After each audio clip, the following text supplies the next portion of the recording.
சிங்காசனத்தில் வீற்றிருக்கும் சர்வ வல்லமையுள்ள தேவனுக்கு ஸ்தோத்திரம்.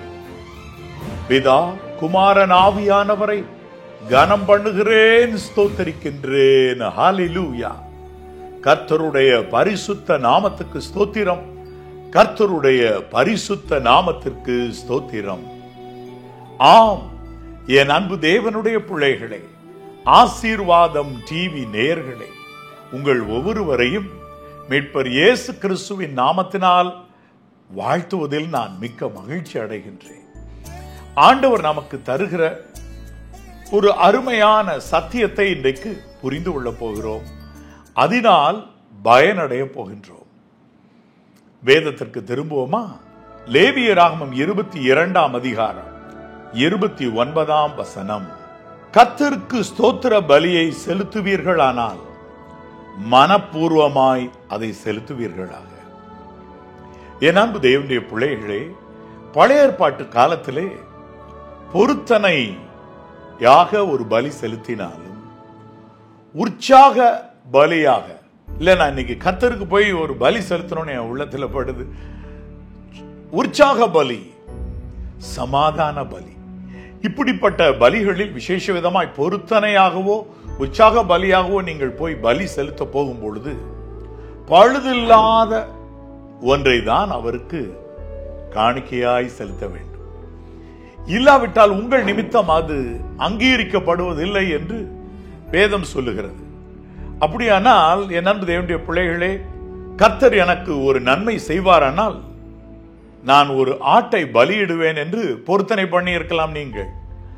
நீங்கள் போய் பொருத்தனையை செலுத்துகிற போது அதிலே குருடு, நெரிசல், முடம், களலை, சொறி, புண் முதலிய பழுதுள்ளவைகளை நீங்கள் கர்த்தருக்கு செலுத்தினால் அது உங்கள் நிமித்தம் கர்த்தர் அங்கீகரிக்க மாட்டார்.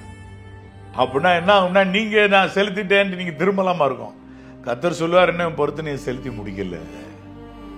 அப்ப நீங்க செலுத்த வேண்டிய பொருத்தனை எப்பொழுதும் பழுதில்லாததா இருக்கட்டும். கர்த்தருக்கு நான் இதை போல காணிக்கையை கொடுப்பேன் என்று சொல்லி இருக்கிற பொழுதும் நாம் முழு மனதோடு கூட ஒரு பொருத்தனை அவ்வாறு செய்திருந்தால் அப்படியே நாம் நிறைவேற்ற ஓடி செல்ல வேண்டும். என் அன்பு தேவனுடைய பிள்ளைகளே, அதிலும் விசேஷ விதமாக கர்த்தருக்கு ஸ்தோத்திர பலியிடுவீர்களானால் மனப்பூர்வமாய் அதை செலுத்துங்கள். இன்றைக்கும் கூட ஸ்தோத்திர பலியிடுதலுக்கு அடுத்த காரியங்கள்ல இருக்கிற பல ரகசியங்களை உங்களுக்கு இன்றைக்கு கற்றுத்தரப் போகிறேன். அதனால் நீங்கள் பயனடைய போகிறீர்கள். என் அன்பு தேவனுடைய பிள்ளைகளே, ஸ்தோத்திர பலியிடும் பொழுது என்ன நடக்கிறது? ஒன்று, என்னை பிரஸ்தாபம் பண்ணும் எந்த இடத்திலும் நான் வந்து உன்னை ஆசீர்வதிப்பேன் என்று யாத்ராம புஸ்தகத்தில் கர்த்தர் சொல்லி இருக்கிறார். யாத்ராமம் 20:24 அது எவ்விதமாக பிரஸ்தாபம் படுத்துவதை குறித்து எழுதியிருக்கிறது. 24ஆம் வசனத்தினுடைய மேல் பகுதி சொல்லுகிறது பாருங்கள். மண்ணினாலே பலிபீடத்தை எனக்கு உண்டாக்கி அதன் மேல் உன் ஆடுகளையும் உன் மாடுகளையும் சர்வாங்க தகன பலியாகவும் சமாதான பலியாகவும் செலுத்துவாயாக.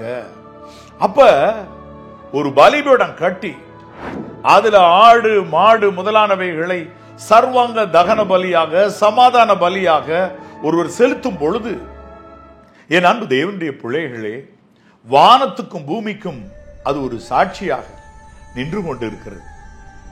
இவர் தேவனுக்கு பலியிடுகிறார். அப்படியானால் தேவன் இவருக்கு நன்மை செய்கிறாரா இருக்கும். தேவனுக்கும் இவருக்கும் நடுவே எந்த ஒரு பகை இல்லை என்றெல்லாம் வானமும் பூமியும் சாட்சியாக நின்று கொண்டிருக்கலாம். என் அன்பு தேவனுடைய பிள்ளைகளே, ஆவிக்குரிய மண்டலத்தில் இருக்கிற பிசாசுகளுக்கு வெட்கமாய் போகும். தேவனுக்கு இவன் பலியிடுகிறான், நம்மை எரிச்சலாய் துரத்தி விடுகிறான், அப்பாலை போ பிசாசை விரட்டி விடுறான். ஆனால் தேவனுக்கு மாத்திரம் பலியிடுகிறான் பார் என்று பிசாசுகள் தங்கள் முகங்களை மூடிக்கொண்டு ஓடி போகும். என்ன நீ பிரஸ்தாபப்படுத்துறலப்பா, அப்படி ஆவிக்குரிய உலகத்துக்கு முன்னாடி பிரஸ்தாபம் பண்றல. மனுஷர்லாம் தூரத்தில் நின்று பார்த்துக்கிட்டு இருக்கலாம். மனுஷர் முன்பதா என்ன பிரஸ்தாபப்படுத்துறல. அவ்வாறு பிரஸ்தாபப்படுத்தும் எந்த ஸ்தானத்திலும் நான் வந்து உன்னை ஆசீர்வதிப்பேன். இதை பிடிச்சுக்கிடுங்க. நீங்க இன்றைக்கும் கூட உங்க வாழ்க்கையில எந்த இடத்துல எந்த ஊர்ல நின்று கர்த்தருக்கு ஸ்தோத்திரம் செலுத்துறீங்களோ, பிதாவை கனம் பண்றீங்களோ, பிதா குமாரன் ஆவியானவருக்கு ஸ்தோத்திர பலி எடுக்கிறீங்களோ, அந்த இடத்தில் தேவன் வருவார். வந்து உங்களை ஆசீர்வதிப்பார். He will bless you sure and sure. He will bless you, my brother, my sister.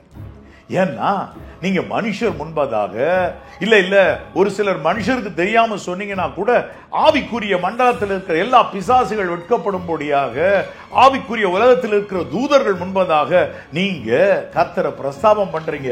வானத்துக்கும் பூமிக்கும் நடுவாக நீங்கள் அவரை பிரஸ்தாபம் பண்றீங்க. அதனால வானமும் பூமியும் கூட அதற்கு சாட்சியாக இருக்கிறதே. அதனால் தேவன் அந்த இடத்தில் வந்து உங்களை ஆசீர்வதிப்பது உறுதி. உறுதி நம்பர் 1. இப்ப தேவனுக்கு ஸ்தோத்திர பலி இடும்போது நீங்க கர்த்தரால் ஆசீர்வதிக்கப்படுகிறீங்க. தேவனால் ஆசீர்வாதம் பெறுகிறீர்கள். நீங்கள் தேவனால் ஆசீர்வாதம் பெறுகிற சந்ததி எனப்படுகிறீர்கள்.